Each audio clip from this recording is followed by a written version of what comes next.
Welcome back to the Bullet Hole Podcast. I'm Lyle Cadell, the media manager here at the Bullet Hole. And with me today is one of our lead instructors, however we want to term that, Brian Holmes. And we're going to talk today about, I think, a subject that's really important to folks, and they don't realize it probably is. And that's setting themselves up and we want you to be set up for success. And that's not necessarily making the most money in the world. No. We're not setting you up for a pyramid program, but setting you up for success when it comes to defending your life and the lives of others. And we'll look at it from several different angles, maybe, one of which is legalities, too. But first of all, to set up a blueprint, maybe we're kind of thinking pictorially here, to set up a blueprint in our mind. I don't know, and people, and you can add to this, Brian, people don't think necessarily about, maybe we ought to start there. They don't think about getting into a violent confrontation with somebody. Yeah, most folks probably will spend more time in denial than they will anything else. It won't happen to me, or it won't happen here because of where I live. I live in a great neighborhood, a not so violent community or town. It happens everywhere, and you don't know when it's going to happen. And if you don't have a plan already thought out in your head, there's a high probability you're not going to react at all. You could probably just freeze. Everybody likes to talk about fight or flight, but freeze is the other reality of those. Yeah. So if you don't have that plan, you're either going to default to flight or freeze, because you haven't made a conscious decision to fight to win. And kind of like we talked about earlier, people have mindset. They're taught to survive. Well, surviving an incident doesn't mean you're going to be injury-free. You could absolutely survive. I want to win the confrontation with little or no injury to myself whatsoever. I want to just dominate my opponent in whatever genre he chooses to fight me in. Sure. A parking lot, in the car, in the aisle at Walmart, wherever this happens, I want to be able to prevail in those circumstances. So to set myself up to prevail, I sit around and I think of these what-if scenarios. What if it happens while I'm driving to work? The homeless guy, instead of just having the cardboard sign, has a piece of rebar behind that sign, and he breaks my window, and he's trying to steal my backpack that's in the seat, or he's trying to get into my vehicle to get me out of it, to carjack me. Carjack has been in the news a lot recently about how it's becoming much more prevalent. You've got to have a plan in place. What are you going to do? And even in the time in which we live right now, Portland's burning, again. And Minnesota. And Minneapolis, and this is currently, we're filming here in April of 2021, but with civil unrest, people I don't think, for instance, they don't necessarily think about. That's what we were alluding to, and it is tough. I understand, and I think you do too. It's tough to think, okay, I literally may have to kill somebody today. Yeah, nobody. That's hard to think about. I don't think anybody gets up in the morning and says, "I think today's the day I'm going to get in a gunfight." Yeah. It just doesn't really happen that way. They believe, I like to carry my gun. It's really cool. I spent some good money on it. I show it off to my friends occasionally and stuff. They don't put it into the context. I'm carrying this tool to defend myself and my loved ones. That's it, for me at least, when I think of it in that context. Am I going to go out and be the savior of the universe? It's going to be a really small, instead of a billboard, a postage stamp picture for me of when I'm going to intervene in somebody else's conflict. It's going to have to be really evident to me that great bodily harm or death is going to happen for me to intervene. Why? Because that's the legal standard I have to go by. I just can't see two people having a little skirmish over a parking space in the Target parking lot, jump out and try to referee this thing, and then it becomes a conflict for me. I didn't need to intercede. There's nobody's life at risk. Let them argue. Call the police. video it. Everybody likes camera video. So video and be a great witness for this thing. Yeah. People just, they don't think of those things in context. When you wake up in the morning, it's not that you're wanting to take anybody's life. You have to be willing to if it comes down to it. And what is the circumstances that you're willing to cross that line and do it? You have to think about those things ahead of time. You've got to have your plan in place. What is the threshold I'm willing to cross to do these things? Because you're going to have to live with it civilly and criminally afterwards. When you were a cop full time, when you left the house in the morning or evening or whatever shift you had, when you went going on patrol, I know you were assistant chief, but when you went on patrol, I mean, how did that maybe that makes it more contextualized. When you left mama there and your daughter and so on and so forth, what went through your mind? Well, just trying to make sure I did everything right. I checked all the boxes. They knew I cared. They knew how I felt when I left in case something did happen and I didn't make it home. When I got in the car, did like a pre-flight checklist like your pilot does on your aircraft who takes you places. Do I got all the gear do I need? Is it placed where I need it to be to defend myself? And some guys ask me, are you paranoid? You got all this stuff. Yeah, it's me not too. paranoid. It's prepared. Yeah. We carried a Glock. It was our issued firearm. Right. I carried a 30-round magazine on the center console. Yeah, me too. It was stuck right there with a little piece of Velcro, so it didn't slide around in high-speed chases or high-speed driving. But it was that was my go-to grab magazine. If I'm getting into the gunfight and I have to reload, I'm grabbing that 30-rounder first. I kept an AR magazine and I kept a 9mm loaded pistol magazine in both front doors. No matter which side of the car I got back to, I had ammunition loaded, ready to use.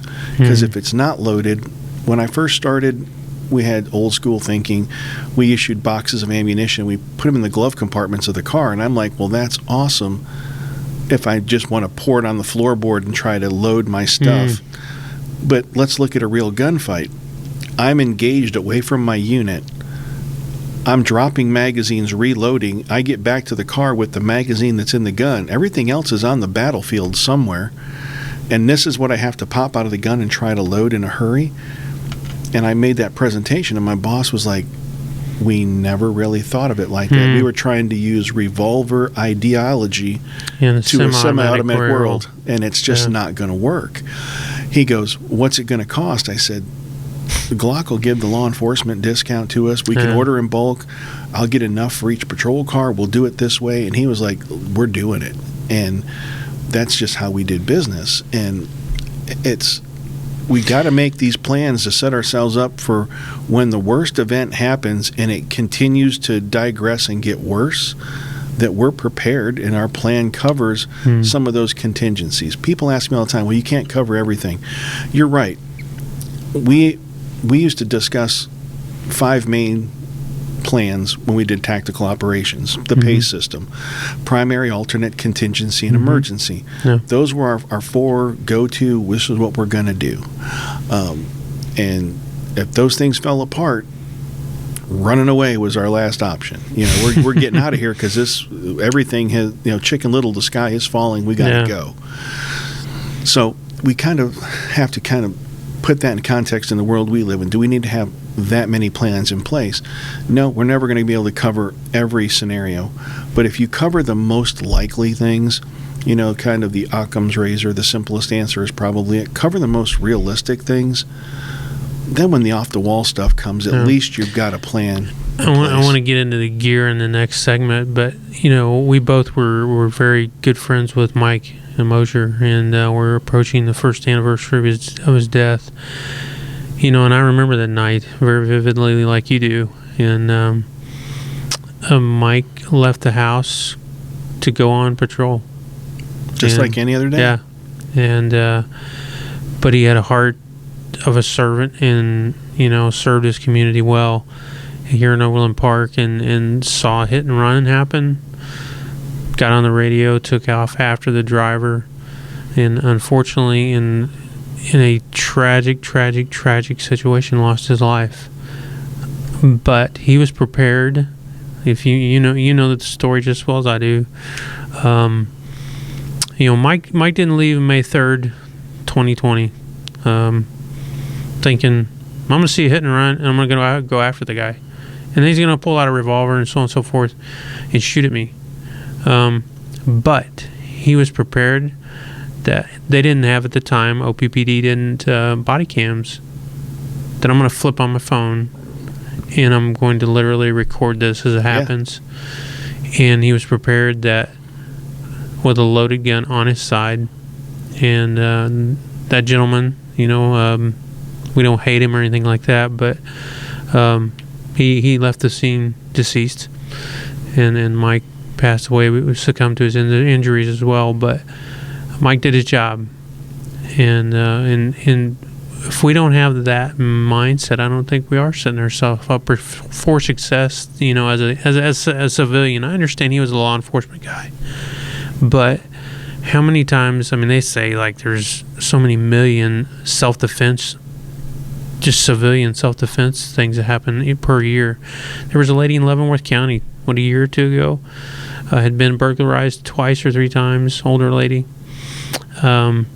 because she had some prescription drugs in the house, and it was by the same dude. And I don't know if you remember that story. Yeah, I kind of do. And he came into the house, and the last time, well, that lady was prepared. She set herself up for success, and God bless her. People think, well, you can't shoot anything with a 22. She took care of the dude with a 22 revolver, and he left in a body bag. Yeah. And so she set herself up for success, and with a mindset that like you said earlier, I'm not going to survive. I'm going to win this. Yeah. That's you have to put it in those contexts. I mean, you can survive an incident, and you could be paralyzed, you could be blind. Mm-hmm. I mean, you could just be in all kinds of injury or disfigurement, and that's just not going to work for me. I mean, I want to survive, yes, but I want to win. I don't want to incur any injury if I can. I mean, that's how a lot of animals hunt in the wild. They measure the risk versus reward. I want to eat, but I don't want to get hurt, because I get hurt, now I become food for something else. Yeah. So I've got to be able to hunt and not get hurt in the process. So why don't we think the same way? I want to live and operate every day in the community and do the things I do to make my life meaningful to me, but I can't incur injury in the process. I can't lose this confrontation, because then people aren't going to have me to help support them. So if we wrap that up, the first segment here, mindset. Set yourself up for success with a mindset that I'm not going out to purposefully, hurt anybody today, but I'm going out today prepared. Yeah, I'm going to go out with a mindset that if the fight comes to me, I'm prepared to handle it. What my steps are, what I'm willing to do, how far I'm willing to go, what are the legal ramifications of my choices, mm-hmm. good or bad. There's going to be a cost to it, civilly or criminally. If they can attach that liability to it, where they say you were negligent, you're probably going to get sued and have to pay. If they find you were malicious and wanting a willful act, you might wind up paying with some time. Yeah, you're going to go to adult timeout, and that's jail or prison, and you don't want that to happen. So that's exactly right. Well, on the other side of the break, I want us to talk about gear a little bit. Everybody gets all hung up on gear and everything. We'll get into it a little bit of how to be prepared to set yourself up for success.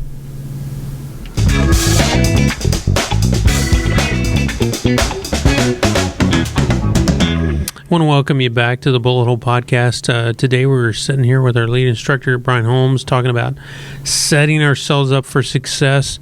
Always want to mention that we're brought to you by Custom Built Firearms Manufacturing. And if you want to check out, I think we may have some left over there right now, but always check us out on Instagram or Facebook, Custom Built Guns, at Custom Built Guns. And also come into the store and check out Custom Built Coffee. We're selling coffee now of our own making and brand. Base Camp. Yes, that's our first blend. The next blend is coming. It actually kind of plays off what we're talking today, but I'm not going to let it loose what the name of it is. So I know in the last segment we talked about, setting ourselves up for success in mindset. Now, everybody wants to turn, and I think that's the software is more important than the hardware, in my mind. How about you? That's how it all begins. It's the things that you practice mentally, you can put into action physically, as long as those neural pathways are developed. You have to do the reps. You're going to have to practice draw stroke if you plan on being efficient and proficient drawing your gun. You're going to have to practice a reload. Are you probably going to have to reload in this gunfight? Probably not. But I'd rather be confident in my skills and know how to do it when I need to than to have never done one under pressure or in an environment that's less than permissive. And right now we're living amongst the ammo apocalypse too, and so dry fire is great stuff. I understand live fire. You can't replace live fire and reaction or recoil and all that type of thing, and marksmanship. I think can be accomplished a lot. I hope dry fire is always been a great tool. Before bullets became scarce, you should have been doing it anyway. It's free. And so it's kind of like when we're talking about the mindset. Mindset costs you nothing. Sitting around and doing a little bit of preemptive what-if thinking in your home, in your vehicle, in places you frequent. If I'm in this place and something bad happens, say this A or B occurs, what is my plan? I try to tell everybody when I teach them in training classes that you got to have three things to survive a bad event. You have to have a plan, you have to have the equipment, and the skills to use the equipment that you're going to implement in your plan. Those three things, without every one of those being in place, you're going to fail. And the analogy I like to give is you're driving down the road and you get a flat tire. Well, I have a plan. I'm going to pull over and I'm going to get it fixed. So I turn on my four ways, I pull to the shoulder, set my vehicle up so I can get to my tire that I need to get replaced. I get to the trunk, I pull out the spare, and then I realize I don't have a jack. Well, now I don't have the equipment. I have the skills and I have the plan, but I don't have the equipment. Conversely, you pull out the jack but you don't know how to use the jack. So now I don't have the skills to use the equipment or implement my plan. So that's how I try to put it in context for everybody. These three things have to go hand in hand for you to be really successful. So the equipment area that everybody, that's, we all want to look at the Gucci, and the shiny things. How do you look at that and let's say prioritize and everybody, we look to the gun. I know you also, train as well as, train others in the gun, in the knife, the blade, and then also in medical. And we've discussed here, if you watched or listened to the podcast, we've talked about EDC with Brian before, but maybe you're new. I don't know. We have a lot of new subscribers to our YouTube channel. What are some of those things that are everyday things that you might feel naked when you walk out of the house with or without? I'm sorry. Oh yeah, when you're in a hurry and you leave something behind, you definitely have that feeling that I sure hope it doesn't happen today because I didn't bring this with me, kind of thing. A firearm, if the environment that you live and operate in every day is permissive and allows you to have your firearm handy, I'd rather have it and not need it than need it and not have. Yeah. So that to me is a given. The gun, I tell people this a lot, it will definitely exacerbate more problems than solve. So it's not your end all be all. It's not the hammer for every job that you need to work on. It is a comfort to have with you, and it allows you some probably the ability to make a couple more mistakes because you have that handy to try to get yourself out of that problem if you again employ it in the direct in the correct context. Yeah. But to me, a firearm, a spare magazine, everybody's like, why is the spare? Well, the way I live and my thought process is the magazine that's in the gun is to stop your forward momentum if you're attacking me. I want to kind of anchor you to a point. Mm-hmm. That gives my loved ones time to leave or evacuate while I have you stopped.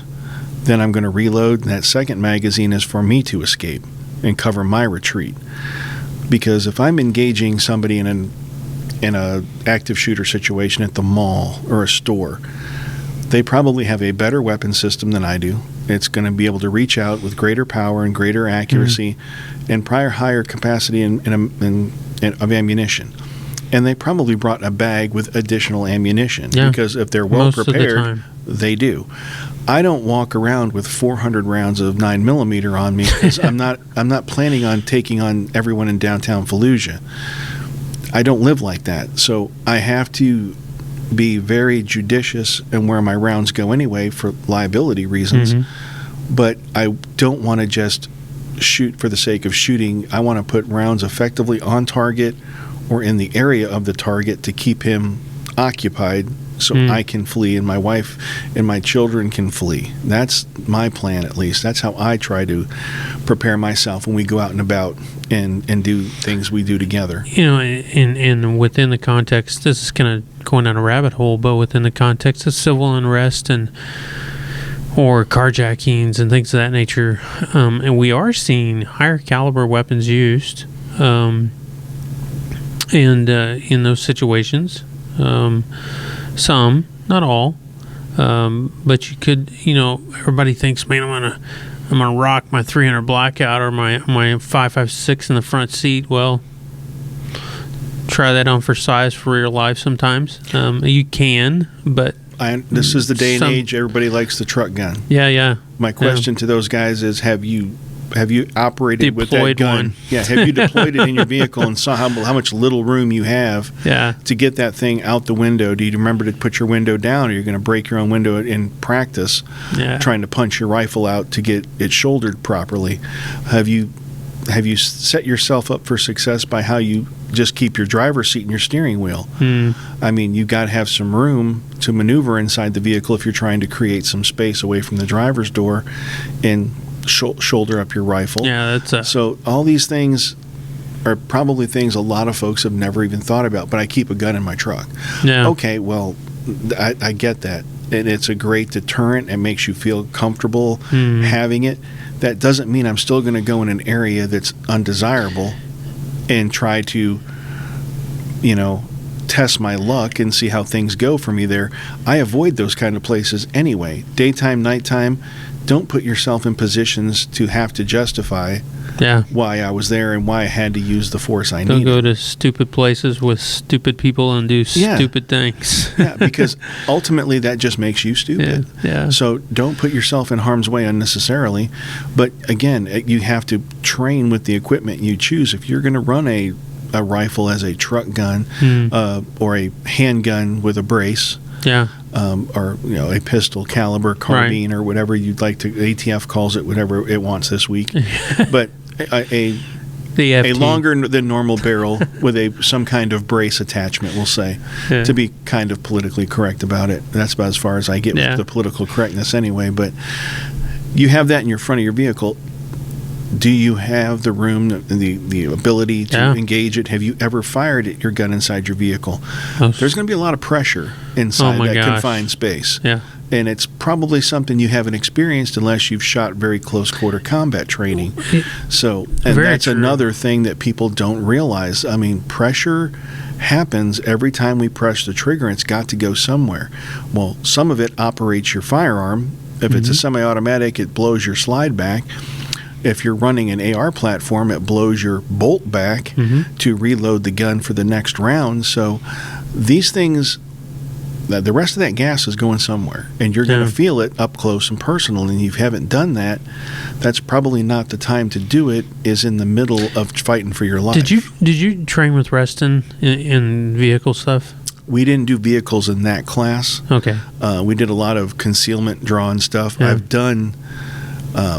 when I trained at Blackwater, we did an entire a 2-day of vehicle assaults and vehicle fighting. We called it car jitsu because you basically fought in the front seat of the car and tried to shoot the guy out of the front seat of the car. And we did it with simunitions, Yeah. force on force fighting, literally in the front seat of the car.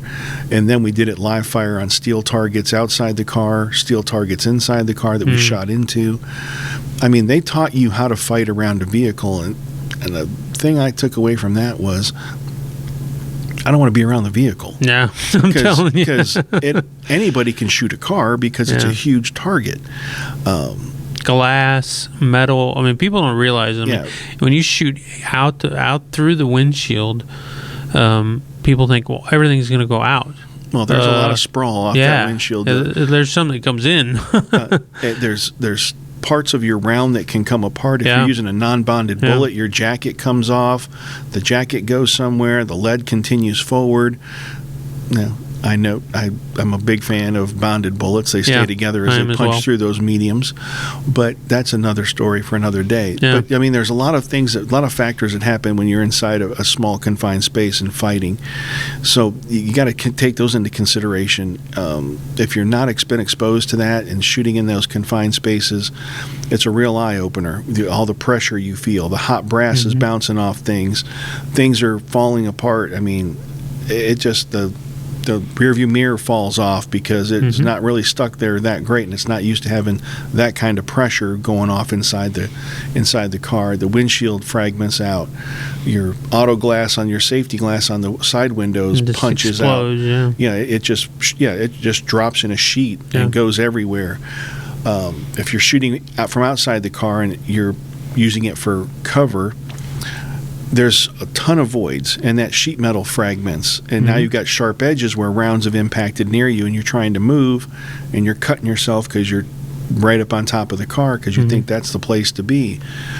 I've got a plan. I'm going to use the car for a short period of time, and I'm going to get away from it, and I want the guy to keep shooting at it all day for all I care. I'm not going to be near it. I'm going to move away and get the family out. I'm going to try to get a flanking position or something like that to get a good shot on him. But if I can't, I'm just going to keep moving back and keep the car between me and him, and you can shoot the car all day for all I care. And that's what the firearm aspect, setting yourself up for success with gear. Know what you're doing, and train with what you're running on. Anything you put on, whether a blade. If you're not going to train with that knife, at least understand what it's good for, what its restrictions are. How long is it? How far can it penetrate? What am I going to? Is it got a serrated edge or non-serrated edge? I mean, that you got to understand some of the basic concepts about that blade. Same thing about your handgun. What's the effective range? The ammunition you're using. Yeah. Things like that. Am I going to use a red dot? What if my red dot fails me the time I actually need it? Are my sights co-witnessed? Can I see my sights through my red dot?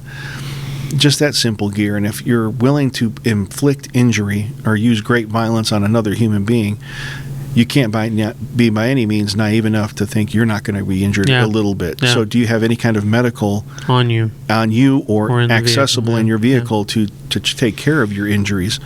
Or what if one of your loved ones is a collateral damage and you have to give them medical? And both of us in the civilian world, and for just full disclosure, I've never been in law enforcement or the military, but for you in the civilian world, because you've been both military and in law enforcement, you never had to engage anybody with a firearm. But however, I believe you have come upon, just as I have, with emergency medical situations. Tons of opportunity. And you mentioned the blade, and I remember you telling one story of the airbag had gone off on the lady.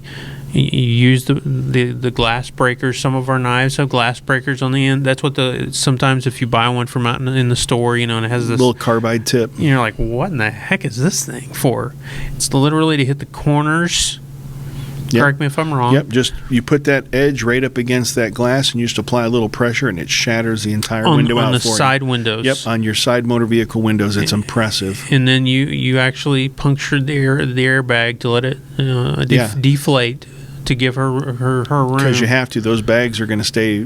They're going to stay full for a little while. Yeah. And she was just a small girl, and she was engulfed in that pillow of a airbag, and I just said, lean back as far as you can, and I just popped it, and I just kind of reached up near her head and just forced the air out that big gap that I cut in the side of the bag and deflated it. She could see me. I reached up, I grabbed the corner of the seatbelt, cut it. Now she's free. Yep. I'm like, now I started assessing, are you hurt? Where are you hurt? Where are you feeling the pain? Okay, I need you to stay still. Just breathe. You're okay. The smoke you're smelling is the powder. Airbags. It's the cornstarch from the powder going off here in the car. The car is not on fire. You're fine. I'm going to check the other driver. I'll be right back. So, kind of set those expectations, and you're not running away and leaving her. But I didn't want her to move because I don't know how severe her injuries are, and she probably doesn't either because of the adrenaline in her body right now. But as that dissipates, it's been my experience that the seatbelt, you start to feel it. That thing does lock up tight, and you get that burn and the red marks and the bruising and all that stuff. It starts onsetting pretty fast. So just stay calm, stay seated, and we're going to get somebody there for you. And I carry a med bag, a full med bag in my truck, and then I have and people think you're paranoid. Like you said, because I have my EDC bag literally sitting next to me right now. So I have a tourniquet in there and part med kit in there for pressure dressings and stuff, and then I have a tourniquet on me right now and some other things. However, if I come upon an accident, and I carry the full med bag for all kinds of stuff. And we can even break it down to the very minimalistic things. If you're out camping and Johnny's over there playing, and all of a sudden, he cuts his hand pretty bad, and here you are, you're at the lake for the weekend. What do you got with you? Set yourself up for success with just some simple medical gear. And we carry that over in the store. We have IFACs. Simple stuff. The IFAC is an individual first aid kit that you can pull off your person and treat some of the simple things. The tourniquet is great for when you have some severe bleeding, and you've got to keep the blood on the inside. To survive, you've got to keep blood on the inside as long as you can. So you've got to stop that bleeding. The more blood you lose, the worse off it's going to get. Eventually, you're going to go into shock, and things are just going to go real bad. Well, and like for instance, I carry a Mylar blanket, a space blanket. So for people wonder why in the world do you have that? I mean, if they looked at my bag of stuff, they're like, well, what is all this stuff for? I've got a rescue blanket in the truck, and it's nothing more than it reflects your body heat back onto you. It's very minimalistic. It doesn't take up a whole lot of space, but you could feasibly help save somebody's life. You carry something, and you just changed it out recently. Is your little mouth? What do they call that dumb thing? The little breather. Man, yeah. And so, how many times? I mean, people die of heart attacks. CPR rescue partner. Yeah, people die of heart attacks, and a lot. Or you may incur a situation. Summer's coming, and you have a situation of a drowning, and you get the person out. And if you know how to, and I encourage you, please go to first aid, there's all kinds of classes you can go to, some of which we offer here. There's Red Cross. There's everybody does some kind of first aid and basic CPR. I mean, you got to learn CPR. I think it's a must. Set yourself up for success. But that little deal right there, explain to folks what that is. It's basically just a little nylon pouch that you can keep in your pocket. You rip it open, and it has a one-way valve that you put in the person's mouth, and it has plastic that covers them up. So if you've never really done CPR on a person, there's a high probability they're going to vomit or regurgitate something back up into you. So this keeps that from happening. You can get air in, but you're not going to get stuff back on you, which anything coming out of the human body is considered a biohazard, things you don't want. And people are very conscious of that now because of COVID, but there's a lot worse things: tuberculosis, hepatitis. I mean, there's all kinds of things inside people you don't want. So set yourself up for success. I mean, and I know we're mentioning and bringing up a lot of different things, and you're like, man, I don't have that kind of money to be invested. Well, if we're going to get into the gear thing, I mean, you've got a little bit goes a long way. Yeah. If you kind of make yourself a list, and as you kind of collect your paychecks and you can kind of put a little money aside, then you just keep checking off things on the list until you have all the stuff. Yes, I know some things do come with expiration dates, like your medical gear, but do you really want to skimp on something that could save one of your loved ones' lives or yourself if you need it? And that's what I consider a must-have, is some kind of medical care that you can at least stop bleeding. I've got hyphen seals. It's not, you don't have to be a doctor to employ those. You peel it open. It's a big sticky piece of plastic that goes over a chest wound to keep air out of the chest cavity. Yes, we breathe air in all the time, but our lungs process that air for us.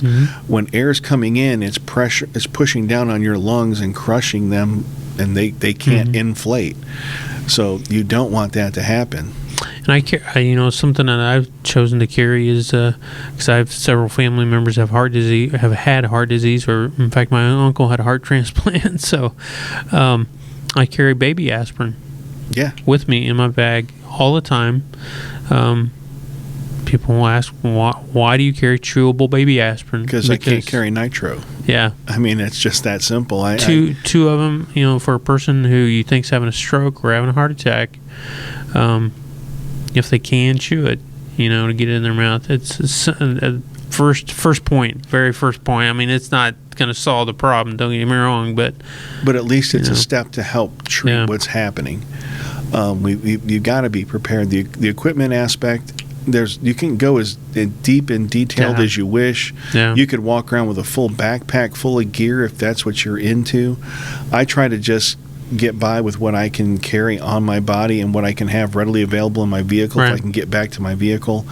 I have 2 trauma kits in the passenger door of my vehicle. I'm ready for basic any kind kind of gunshot wound. I can probably try to pack and get the or knife puncture to try to pack that wound to stop the bleeding and get a tourniquet on it if possible. If not, at least pack it and then wrap it as tight as I can to stop or slow that bleeding so down. If you were to say, just for a basic person that's listening or watching, okay, so you mentioned a tourniquet, so you would endorse maybe rat or cat, something simple. There's a new one out.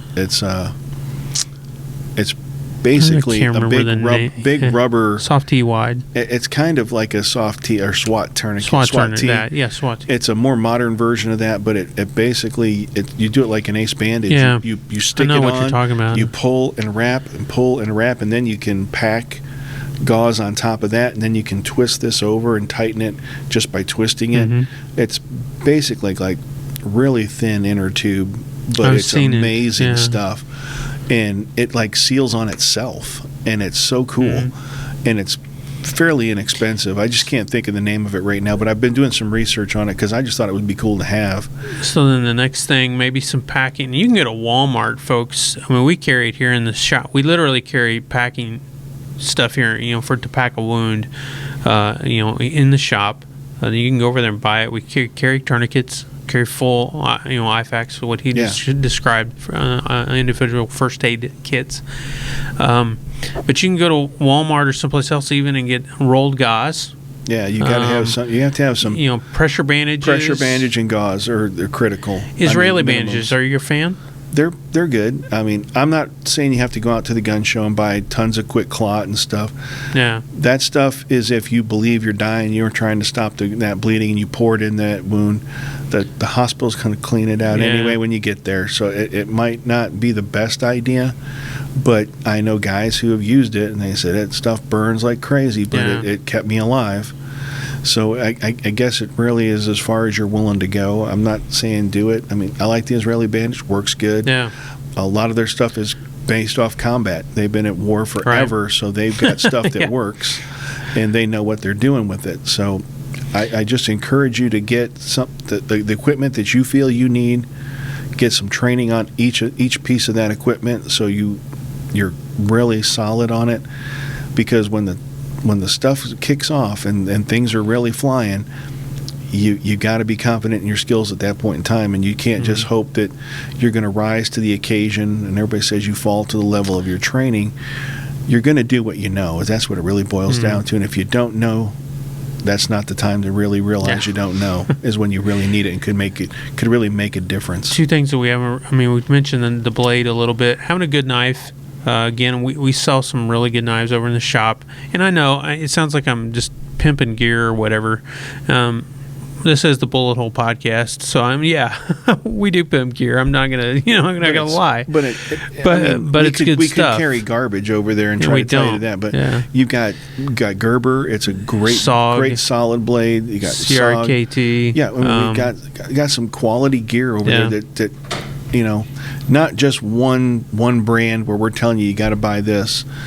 There's good gear to choose from. Different price ranges. You buy what you can afford. Absolutely. And you're going to get something quality because this is stuff we all carry.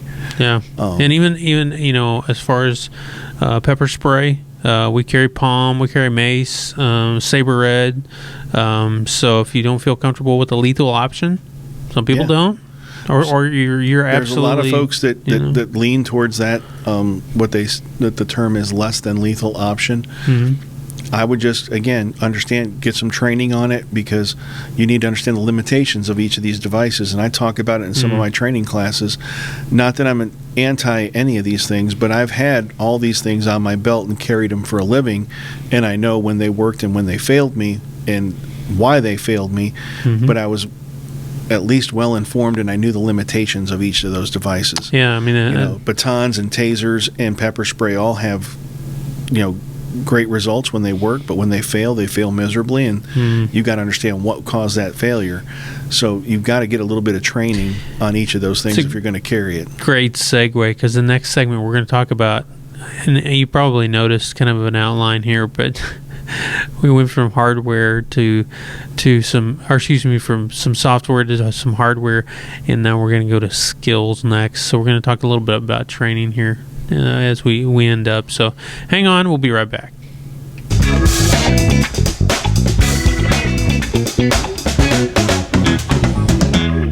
And welcome back to the final segment here of the Bullet Hole Podcast. I'm Lyle Cadell, the media manager. We're with our lead instructor, Brian Holmes, and we're discussing how to set yourself up for success.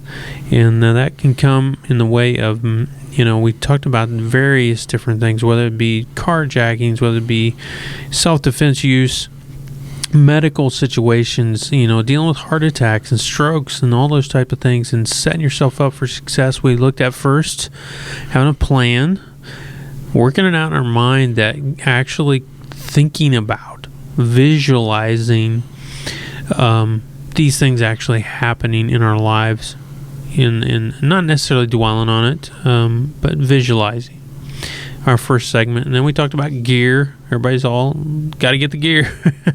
Yeah, I'm not going to sit here and tell you got to have a certain gun or a certain holster. Yeah.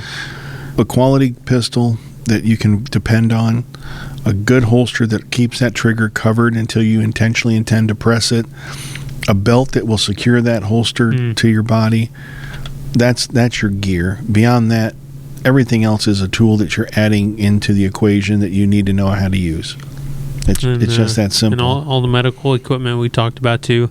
Again, all this stuff, come into the Bullet Hole. We encourage you to come into the Bullet Hole, or maybe you can't come here. Maybe you listen from afar and go to a good gun store near you, a reputable gun store near you. I know we have some international folks that actually watch us on YouTube and listen to us on air here too. But yeah, you can reach out online, and there's places. Good medical gear, North American Rescue. In fact, we work with North American Rescue. Outstanding guys. They got gear that works. I'm not going to direct you to people I don't believe in. I'm just not that. I don't receive any payments from anybody except from the Bullet Hole when I do training for them. I'm not sponsored by anybody. I have connections, I have affiliations, but I'm not a paid endorsement by anything, and I'm not going to tell you about any product that I don't wholeheartedly believe in or would use myself. So we can have all these things, and we do. I mean, you and I both have stuff on us right now, tools that we use. I can use, knife every day, light every day, pretty much, all that type of stuff. But when we visualized and we have our gear, but when it boils down to it, we gotta, when it comes to a defensive situation, or maybe it is with rendering medical aid, we gotta need the skills. And that's where it comes down to training. That's your that's the butter that sweetens up your toast, because that's what you do. It's really gratifying for me when you work with a student and you just see it in their face when that aha moment takes over and they get it. They understand what you're saying, be it with the firearm or a principle that you're trying to get them to understand. And I'm just trying to make sure everybody is well informed, because everybody has great intentions, but great intentions don't replace skills when you need. I want to do the right thing, but can I do the right thing? Do I have the ability to do it? And inherently that's going to come out when you try to engage a target and you haven't spent any time working with your pistol. You don't know where your gun's gonna drop that round, and that's a problem, especially if you're trying to stop someone from grabbing your child or your wife, or God forbid it comes down to that, and you hit them when you didn't intend to. How do you, just like for a home invasion, I want to throw this one past you. We didn't even discuss this. How do you prepare somebody for? I wake up, I'm all groggy, and And you've heard the bump in the night. I'm hearing the front door, beating, and they may be yelling and going on or whatever else, or somebody is actually finally in the home. How do you train a person to wake up and take a firearm and use it? I start with it. First, you have to have your kind of levels of home defense, how you're going to do it. Did you make sure all the doors were secure, and you've got a quality door and quality deadbolt and frame that's going to withstand some violence up against it to give you some time. I know my door will eventually fail, but I need it to last enough time for me to become alert, grab my firearm, and prepare for whatever's about to take place. I guess to best answer your question, I look at the world in small little boxes. The two that I really concern myself with is public places. If I'm out in a public place, run, hide, fight. Yeah. If I can get away, I'm getting away. I've won 100% of the fights I was never in. If I can't get away, I'm going to try to hide and hope the trouble passes me by. If those two options fail, because they're ultimately, what are those? Those are avoidance. Sure. If I can't avoid it, I'm going to go first. I'm going to ambush the bad guy as best I can. We're going to fight, and I'm going to bring it to him with everything I got. If I'm at home, that's not the same principle. Yeah. I basically defend the room I'm in. I don't give up the room I already own. Let the bad guy come to me. And when people are like, but you were a TAC guy and you were a cop forever, and yeah, but the bad guy, even though this is your home and you should have home field advantage, you have no idea where he is. You know the layout of your house, but you also know where every place he could be hiding, waiting for you. Why give up the room you already own? You can barricade yourself in that room. You can set yourself up in that room to have a great shot at the door if they break in your bedroom door. And what about the kids? I mean, I guess it depends on your home life. If you have small kids, if you're going to engage in a firefight in your bedroom doorway, where the round's going to go if they go through the target or you miss. For me, my kids' rooms are upstairs, and so I live in a multi-story, so my bedroom's on the main floor. Oh, okay. So if it happens in my bedroom, the first thing you're going to have is to deal with is the dogs. I've got 210, 115 pound German Shepherds. Oh, yes. They're going first. Awesome. We're going to let them handle the problem. And if you get past both of them, then you get to deal with me. But I'm not going out there. I'm going to stay where I'm at and let you still come to me. I get that. Some people don't have that completely understand. I still recommend staying put in place. Let them come to you. If you have to go to another room, say where your kid is, I'm only going that far. I'm going to move with my spouse. You hold on to my, back of my shirt, the back of my pajama pants, whatever you got on. You hold on to that. We're going to move together. We're going to get into the room. You're going to follow me in. I'm going to clear that room as fast as I can as an individual. Now you grab the kid. We're going to put you in the closet or put you on the floor, and I'm going to defend this room that I just took. Gotcha. There's no need to go search in your house and put yourself in Now, how harm's do we way. build that skill? And I'm going to throw this out there. It takes mindset. It takes practice in your own home. Yeah. We're going to do it in training environment downstairs. We're going to kind of lay out some things, and we're going to practice doing some movements with empty gun. We can do that. He's talking about is we can do that class. here. Yep, in a training environment, just to lay that skill set down, because there's a lot of people who've never even fired a gun on the move. Because what if you encounter in between rooms the bad person, and you have to engage there? I know a lot of people, because it's not because they just didn't know any better, is the best way to put it. They'll stop and shoot at a target when they're on the move, and I'm like, why are you stopping? Well, I want to get hits. You got to learn how to shoot on the move and continue moving, because I guarantee you the bad guy probably hasn't shot at a moving target. He just hasn't trained like that. It makes it very much more difficult to hit that moving target. But you also want to be on the move and hit a stationary target. And we currently don't have a home defense class available right now. No, I'm looking at trying to build something out like that it encompasses those kind of things, because it's going to be more. It's going to home defense. A lot of people like shotgun. Great weapon system.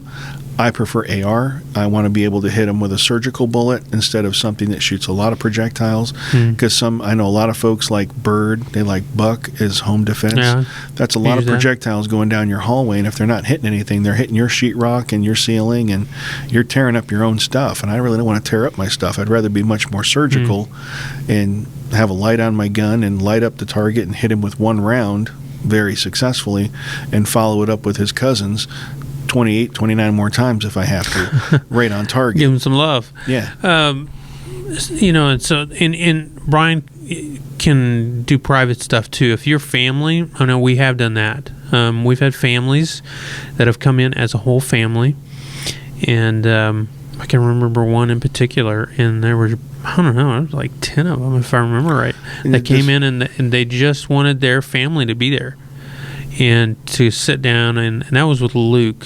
That one was, or one of our other instructors. But if you want to come in and train with Brian, you say, I want my family to come train with Brian, or with Greg, or with Luke. And Brian can take you through home defense scenarios, downstairs. Absolutely get a hold of Abby at thebullethole.com, or simply call us here 913-432-0050, and we can hook you up. And just doing familiarization, getting your kids accustomed to firearms and firearms handling and things like that, so they're an asset, not a liability when things go bad. We had a family that came in for another family. This has happened on. I mean, this is something we do on a frequent occasion.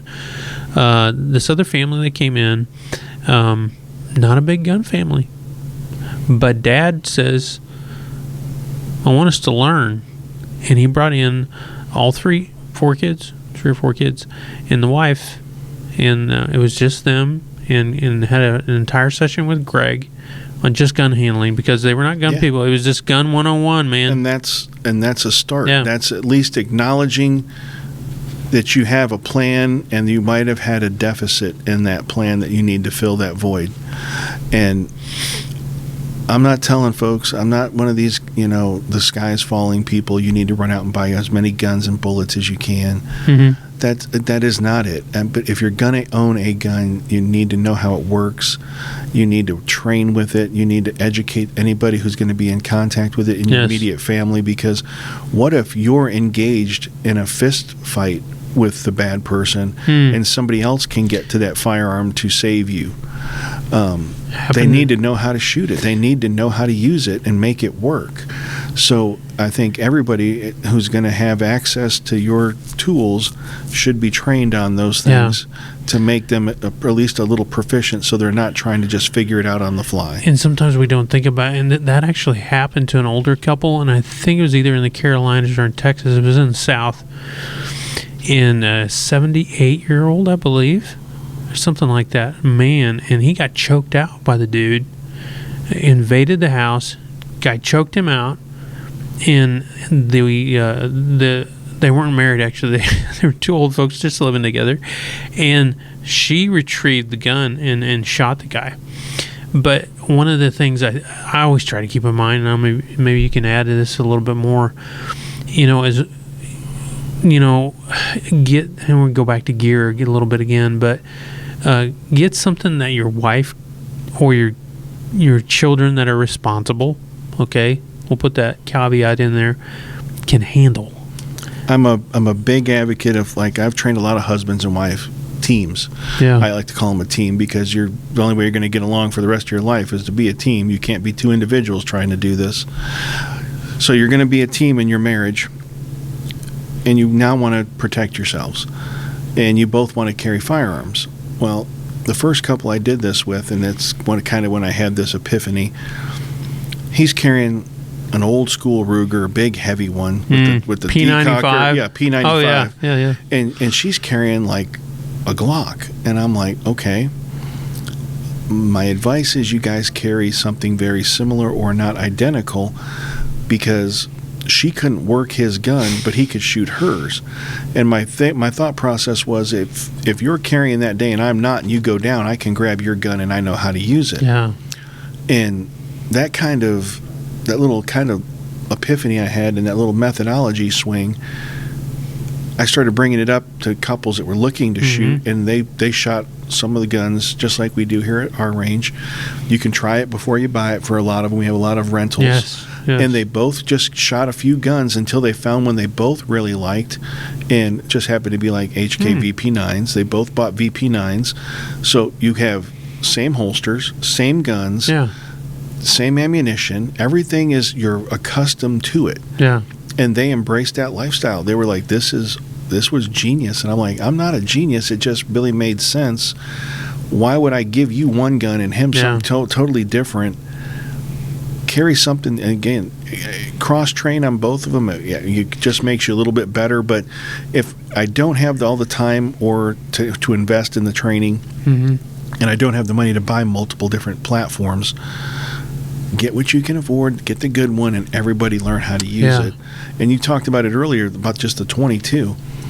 We've gotten, Greg and I have worked in a couple gun shops together over the years, and we'd have all these people come in, our old timers and our hardcore customers that would come in. We get these. It was just kind of like sitting around the campfire talking kind of conversations with these folks, and they'd be like, "Well, we got to carry something with a 4 in it. It's got to be a 40 cal or a 45, or it won't kill nobody."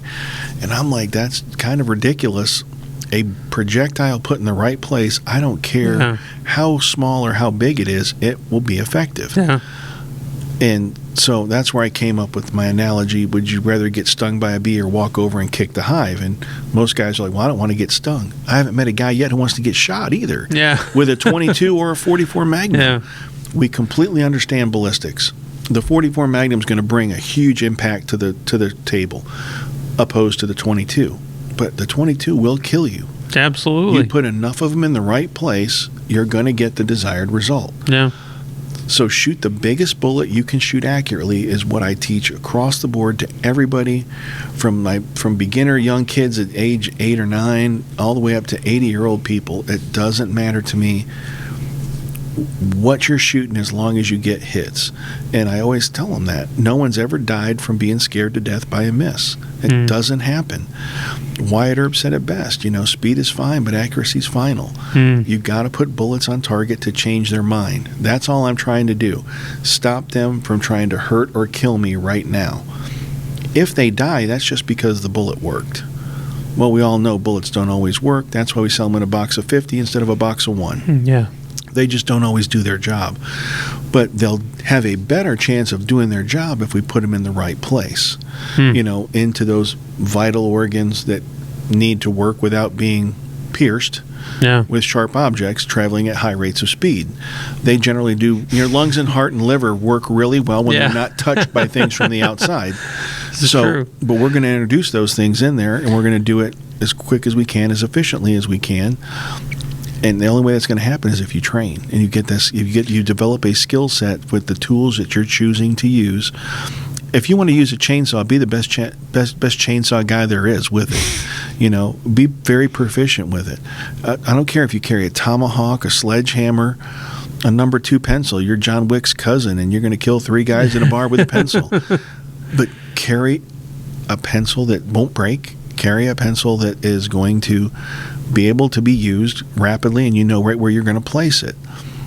If you don't, you're not going to figure it out on the fly. So those skills, some great classes. You teach Pistol 1 or Fundamentals of Pistol? Yep, I teach a basic fundamental Pistol 1, an advanced pistol, and a fighting Pistol 3, which is our third level, our third iteration, where we're going to kind of take you through the handgun basics to shooting from behind cover and reloading and holster draw, and then we're going to take you into moving and shooting multiple targets, and that's kind of where you're going to fight with that gun. That's mimicking a fight. And then you also teach, along with Abby, you're the lead teacher for Empower Her.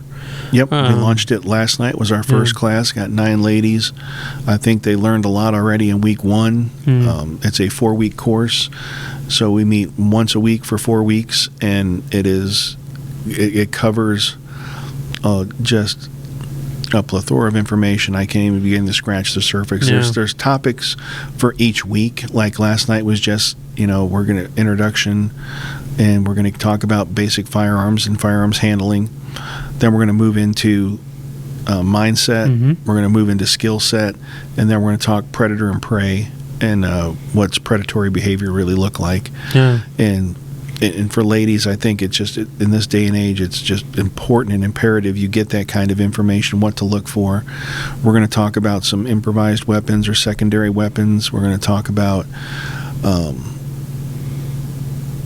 just about every aspect of trying to keep yourself safe that you can come up with in 4 weeks, to try to make them feel empowered when they leave that class, that I don't have to have a man by my side and it adds to protect me. To almost 10 hours worth of training, is that right? 10 to 12 hours of training. We went a little over last night, and I figured it was going to happen just because I'm pretty passionate, and so is Abby, about the topic, and we really wanted to give enough information, and then we wanted to make sure everybody got the experience on the range and some rounds fired, and kind of cracking the egg if some of them haven't really shot before, and we've tried to size guns up for their hands to find things that are going to work.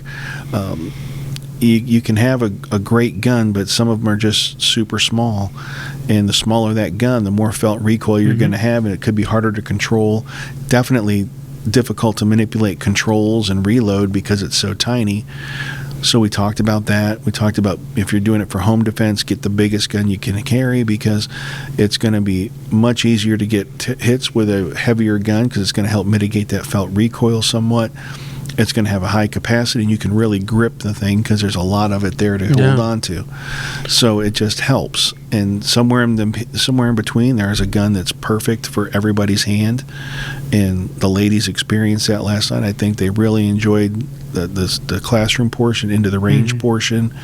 And we just, like I said, we just kind of cracked the egg last night. So next week we'll start putting, the egg in the pan with some other ingredients. And by week 4, we're going to have an omelet, hopefully, and everybody's going to be happy about it.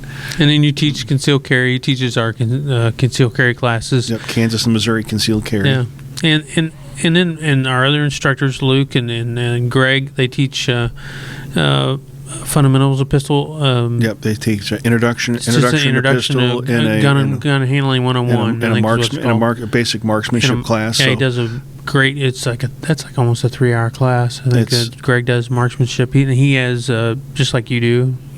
Well, you don't do USPSA like he does, but no, he's a USPSA guy. I'm we both enjoy Steel Challenge, but that's going to have to move around a whole lot. Yeah.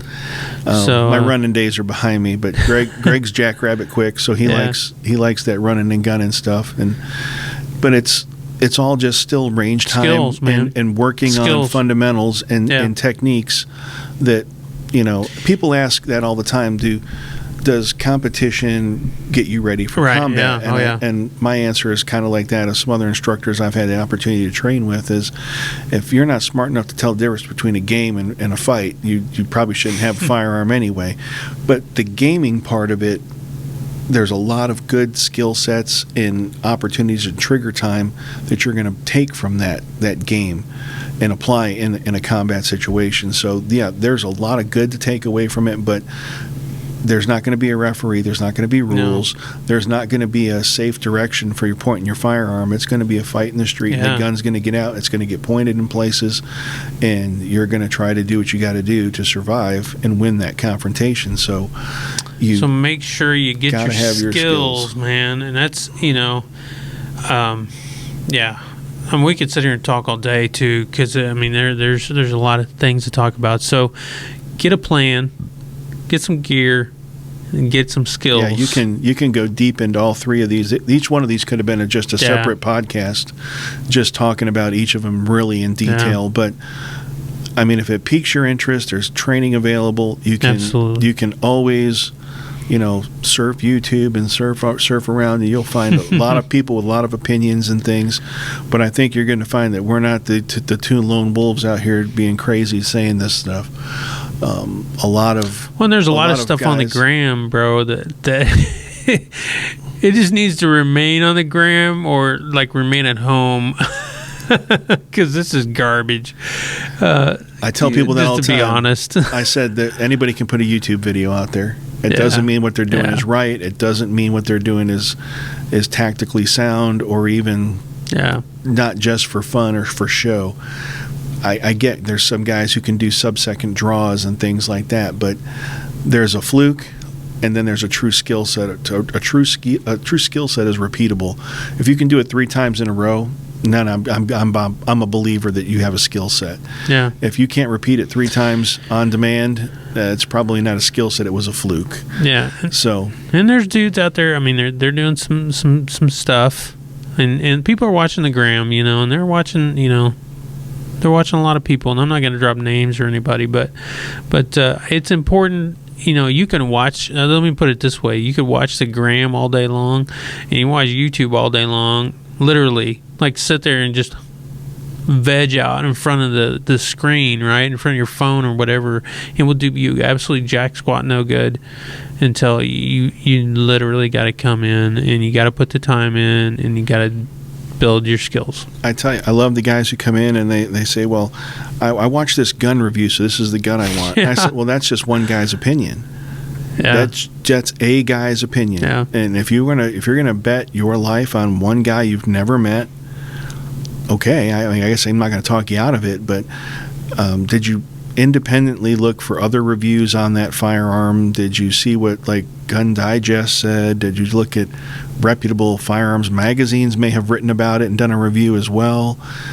Get a couple more than just one guy on YouTube's opinion of a firearm, because I know when I was a hardcore HKVP9 carrying guy, it got lambasted by a couple guys on the internet because they put it through a ridiculous torture test. I remember. And I said, well, and the guy's like, well, yeah, it got buried in mud. It didn't shoot. I said, I'd never know when I'm going to take my primary pistol and dump it in the mud and bury it in mud. It's going to stay in my holster till I need it, and I don't plan on submerging it in mud. Yeah, that's unrealistic. But people do these tests all the time, and I take it with a grain of salt. It's entertainment value. There you go. But do the legwork on your gear before you spend the money, and vet your instructors. Ask around. You can call up here. You can talk to Abby. She'll give you a website that I'm a part of that you can look at, and you can see reviews that are independent. and I can't take them down. That's why I like this website. Whenever somebody posts, it's there for good, and I can't remove it, because I think that's the only way an instructor should be, is honest and transparent. Yeah. I'm not going to make everybody happy. It's just the way it is. Some people may have unrealistic expectations of what they were going to receive in a training class. I try to do the best I can give you for the dollars you're paying every time, and that's how I feel instructors should be. They need to be honest and transparent about what works and what doesn't, and not just tell you theory. They need to have some kind of reality based to it, that they've done it. If they haven't done it, then I've got to have to be kind of skeptical that where did you get this from? Did you just kind of create it while you were on a mushroom trip, or where did you come up with this? But yeah, it's just it's highly important for us to set ourselves up for success. I think and you can help me out here too. That again, visualize, prepare, have a plan. And even if you do everything right, there's no 100% guarantee you're gonna do. You're going to come out successful at the end of this. It's very true. But you got to take the steps to increase the odds in your favor. If you go into the fight and it's 50-50, that's not the best options for you. You want it to be 70-30, 80-20. What's the old saying? The old saying was, if you plan to fail, or no, if you fail to plan, you plan to fail. Yeah. That's just so much truth to that. People ask about these old sayings and these things that there's a jack of all trades, master of none is completely true. I want to be good with a few things and okay with others. The things I really want to be good at are the things I'm going to need. I feel that's what I want to be good at. Everything else I have a working knowledge of, and I can probably make work if I need to. But I can start a fire in the wild, but I probably would like to know how to keep a bear from eating me. Yeah. That's probably a bigger thing to me than being able to start the fire, because I keep a lighter or a fire stick with me, so I got to get something dry that'll burn and strike it with my knife, and I'll start a fire. But it's there's just some things that you just have to know, like how to make your gun work and how to stop the bleeding. Those are important, because if you can inflict pain, you can receive it, and you got to know how to take care of yourself. So, man, we could sit here for a good long time, and we enjoy sitting and talking, both of us too.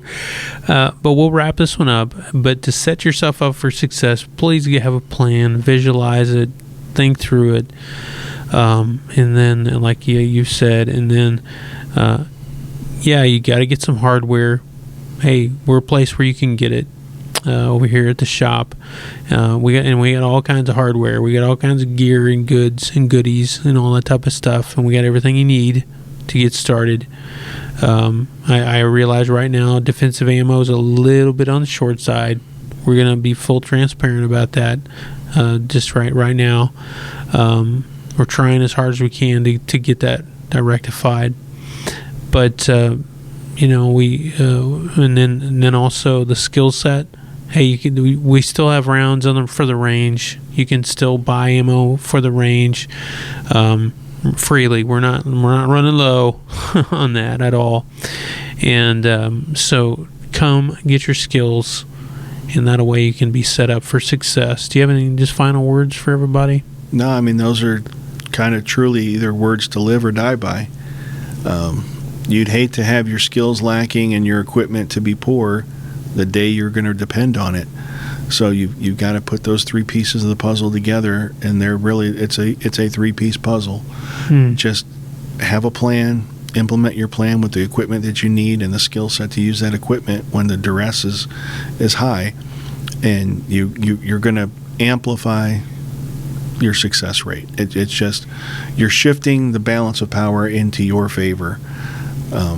And if you don't, then it's the choice you made. You might not be able to live with the choice you made, unfortunately. And that's the simplest way I can put it. Very good. Man, I appreciate you being on today, Brian. It's a pleasure. And sitting down. So until next time, y'all, I know it says behind us, and everybody bothers us about this. It says the bullet hole, not butthole. We get this constantly on every video. Well, if you're listening right now, you're probably like, what in the world did they just say? Custom built manufacturing up there. Yeah, we're going to have base camp coffee. Testosterone in a bag. So, yeah. But protect, compete, and learn. So until next time, right here on the Bullet Hole Podcast, stay safe, and we'll talk to you later.